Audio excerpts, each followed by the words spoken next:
Selamat datang di channel Cerita Cinta. Channelnya cerita cinta romantis. Sebelum lanjut mohon dukungannya dengan like dan subscribe dulu. Pelet hitam pemikat sukma. Bagian ke-18. Michelle hamil anak genderuwo. Lalu, siapa pemilik benda-benda ini? Mereka bertiga terperangah dengan benda-benda gaib yang ditemukan di ruangan tempat tadi Michelle ditemukan. Hah? Tampak terperanjat Dr. Andri, Laras serta Bu Medi dengan penemuan benda-benda aneh tersebut. Apa ini Kong? Tanpa menjawab, Kong Bitun segera melepaskan tali yang mengikat sebuah kantong hitam. Awas, jangan sampai ada yang terkena walau hanya setitik. Bisa fatal akibatnya. Segera mereka mundur demi mendengar peringatan Kong Bitun. Sudah naluri bagi setiap makhluk hidup untuk menjauhi bahaya. Krek. Terbukalah sudah kantong hitam itu.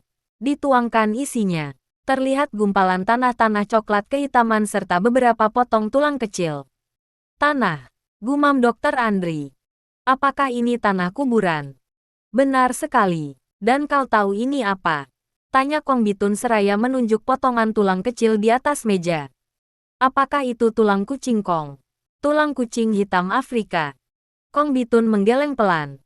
Sayangnya bukan. Itu tulang bayi albino, salah satu sihir terjahat yang tercipta di muka bumi. Sungguh bukan hal sembarangan untuk bisa menguasai sihir tipe ini. Dayanya beberapa kali lebih kuat dibanding sihir tulang kucing hitam. Dan maharnya pun sangat berat. Beberapa di antara pemiliknya harus menyerahkan jiwa orang yang paling mereka sayangi. Barang siapa terkena olehnya, maka ia akan seumur hidup menjadi hamba si pemilik. Kecuali ia memilih untuk mati. Seketika ketiga orang itu tercengang ngeri. Berbagai bayangan buruk menghampiri angan mereka. Ini belum seberapa, karena tadi saat digeledah ruangan atas kalian, ternyata ruangan itu sudah menjadi tempat persemayaman berbagai makhluk tak kasat mata. Berat untuk membersihkannya dalam waktu cepat. Setidaknya butuh waktu lama untuk bisa benar-benar bersih. Dan selama itu, apa yang akan terjadi Kong? Kong Bitun kembali menghela nafas panjang. Aku tak yakin benar, tapi satu yang pasti mengenai kondisi wanita cantik ini. Ucap Kong Bitun seraya matanya menatap melas pada Michelle. Ya Kong, apa yang akan terjadi padanya? Dia telah ternodai oleh makhluk itu. Tak lama lagi ia akan segera mengandung janin makhluk itu.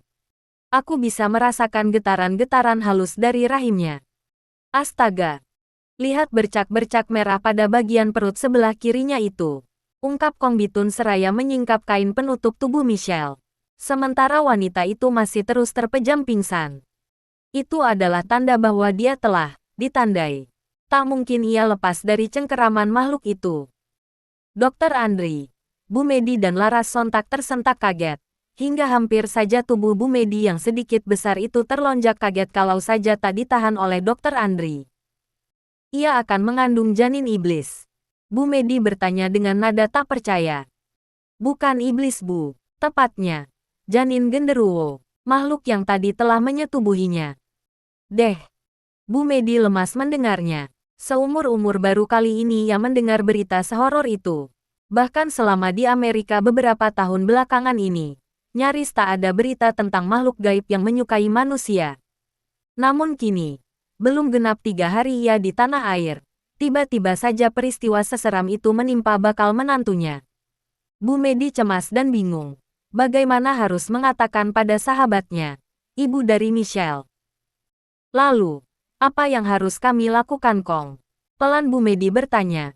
Seraya tangannya mengusap air mata yang tiba-tiba saja sudah mengalir. Terlihat asap rokok Li Song Kong Bitun memenuhi ruangan. Bu Medi mundur sedikit agar tak terbatuk. Ia memang alergi asap rokok sedari muda dulu. Beberapa saat lamanya Kong Bitun diam tak menjawab. Hanya saja nada suara dan air mukanya memancarkan kekhawatiran yang teramat dalam. Apa Kong? Desak Bu Medi menginginkan jawaban. Tak ada Bu. Saat ini membiarkannya adalah jalan terbaik. Justru mencabut janin itu beresiko membuatnya mati. Karena saat ini darah makhluk itu dan darahnya telah bersinergi. Bersatu membentuk kehidupan baru. Kehidupan manusia silang. Menghilangkan satu unsur akan menjadikan unsur lainnya mati. Dan itu tentu tak diinginkan kita semua, bukan?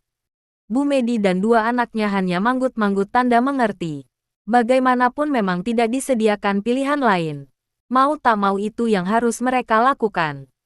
Tapi membiarkan janin itu tetap bersemayam bukankah sebuah perbuatan kejam? Dia manusia, Kong. Bu Medi mencoba negosiasi. Benar, tapi apa ibu lebih memilih kematian daripada kehidupan? Toh, siapa tahu setelah kelahiran jabang bayi itu, mudah-mudahan pengaruh makhluk itu akan berkurang. Atau bahkan hilang sama sekali. Ujar Kong Bitun memberi sedikit harapan. Amin, ucap Dr. Andri dan Laras serta ibunya hampir bersamaan. Jadi, bagaimana langkah kita selanjutnya, Kong? Tanya Dr. Andri lagi. Sesaat Kong Bitun tampak kembali menatap wajah cantik Michelle. Apakah dia bisa disadarkan kembali?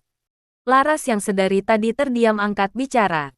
Apalagi dilihatnya sudah cukup lama Michelle pingsan. Tak kurang dari 3 jam lamanya gadis cantik berambut pirang itu terpejam saja. Dan belum ada tanda-tanda akan segera bangun. Bisa, tentu saja bisa. Tapi, tolong jangan kaget kalau nanti dia bangun tidak lagi seperti biasa. Akan ada perubahan yang signifikan. Diambilnya segelas air putih. Dan setelah dibacakannya beberapa ayat Al-Quran, diusapkannya air adem itu pada wajah Michelle. Nah, setelah dia bangun nanti, berikan air ini untuk dia minum. Ucap Kong Bitun lagi seraya bersiap-siap untuk beranjak pergi. Setengah jam kemudian, bangunlah Michelle dari tidur panjangnya.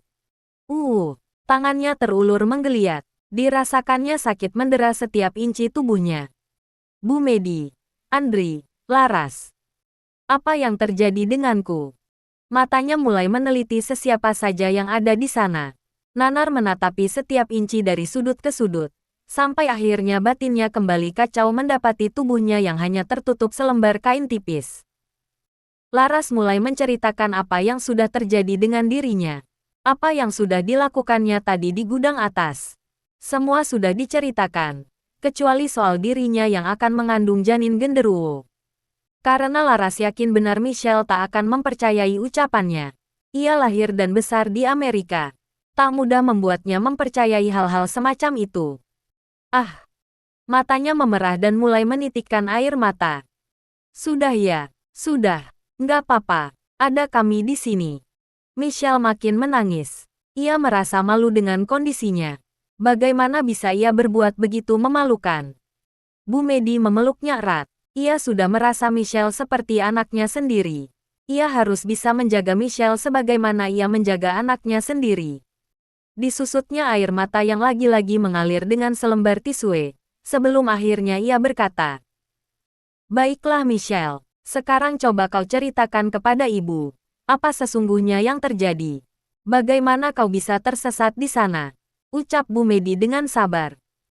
Lalu, Michelle pun menceritakan bahwa saat itu, pada saat jam menunjukkan pukul 5, saat ia sedang berkemas untuk mandi, tiba-tiba hadir di belakangnya orang yang sangat ia cintai, Dr. Andri. Ia mengatakan bahwa ada sesuatu yang mau ditunjukkan kepadanya. Tapi syaratnya harus tanpa sepengetahuan orang lain. Hanya mereka berdua. Awalnya, ia tak mau. Ia merasa segan dan malu. Terlebih ia masih merasa asing dengan lingkungan rumah itu. Namun desakan dan rayuan Dr. Andri berhasil meluluhkan Michelle. Awalnya Dr. Andri menutup kedua matanya dengan selembar kain. Kemudian dituntunnya oleh Dr. Andri ke suatu tempat. Dan di tempat itu, saat dibukanya ikatan mata dari kain hitam itu, seketika Michelle terkejut. "Apakah semua ini untukku?" tanyanya dengan terkejut. Seraya tersenyum lebar, Dr. Andri mengangguk-angguk kepala, dan berkata, "Tentu, kaulah ratuku. Apapun akan kuberikan padamu. Tapi, ada syarat yang harus kau penuhi sayang." "Apa?" Terus saja Dr. Andri membujuk rayu, hingga akhirnya Michelle pun terlena, dan mereka melakukan perbuatan suami istri.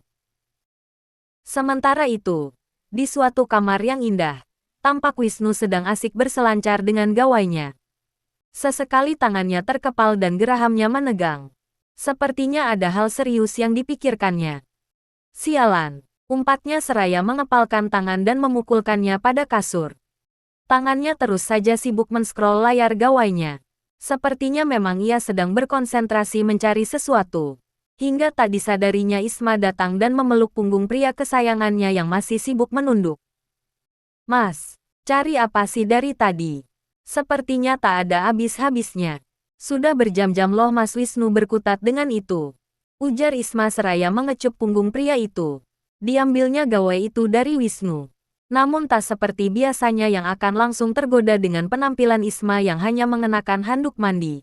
Kali ini tetap diambilnya gawai itu seraya berkata tegas. Ini bukan waktunya untuk itu. Ada masalah serius. Wisnu kembali sibuk. Tak sedikit pun dialihkannya perhatian dari layar kotak di tangannya. Sesekali mulutnya bergumam kasar. Sepertinya ada hal serius terjadi di sana. Sementara Isma memilih mundur. Ia tahu akan perangai Wisnu yang agak sedikit temperamen. Ia memilih mendekati meja rias dan mulai menyiapkan perlengkapan make-up-nya. Dek, ujar Wisnu akhirnya setelah beberapa saat berkonsentrasi. Apa masku yang ganteng? Jawab Isma menoleh dari meja rias. Tampak wajah itu sudah mulai dipoles make-up tipis. Terlihat lebih cantik dan segar. Sepertinya bisnisku kali ini gagal lagi. Ujar pria itu kesal. Loh, bukannya bidang itu sudah biasa Mas Wisnu kerjakan? Kenapa sampai gagal? Kalah saing. Jawabnya singkat. Kalah saing bagaimana? Tanya Isma sambil meneruskan make-up-nya. Itu loh, masa restoran Mas Wisnu yang terletak di Cengkareng harus gulung tikar gara-gara kalah bersaing dengan mie ayam jalanan. Maksudnya gimana sih Mas? Coba cerita lebih detail lagi. Ujar Isma seraya mendekat ke arah Wisnu. Penasaran dengan informasi yang baru disampaikan. Maka dimulailah cerita Wisnu. Beberapa bulan yang lalu, selepas Wisnu selesai kontrak dengan salah satu perusahaan perkapalan, bekerja sama dengan beberapa teman, mulailah ia tertarik untuk mendirikan usaha. Kesepakatan yang didapat, Wisnu sebagai pengelola, sedangkan ia dan 4 rekan lainnya sebagai pemodal. Karena saat itu menurutnya usaha kuliner adalah yang paling menjanjikan, maka dipilihlah usaha mie ayam sebagai induk usahanya, dan beberapa menu mie lain menjadi pilihannya. Sengaja ia memilih franchise mie ayam dari kota Solo yang terkenal akan resep warisan leluhurnya. Juga segala pelayanan dan dekorasi ruangan dibuat semirip mungkin dengan aslinya. Bahkan ia tak segan-segan mendatangkan pegawai langsung dari sana agar nuansa aslinya tak kecolongan. Mula-mula, omset yang didapatkan sangatlah manis. Ratusan porsi habis setiap malam. Pelanggan datang hilir mudik. Jutaan rupiah ia hasilkan dalam satu malam. Suatu kali, karena sedikit salah paham dengan keempat rekan bisnisnya, maka terjadi keributan hingga mereka memutuskan untuk pecah kongsi. Dengan yakin Wisnu mengatakan akan mengambil sendiri bisnis yang dijalankan itu, dan keempat rekannya boleh mundur saat itu juga. Tak disangka, gertakannya bersambut. Keempat rekannya mundur dan meminta pergantian modalnya saat itu juga. Akhirnya dengan berat hati Wisnu mengambil seluruh tabungan yang ada. Bahkan sebagian mengambil dari bank dengan rumah Isma sebagai penjaminnya. Jadi, rumah ini, ujar Isma terpekik. Bersambung.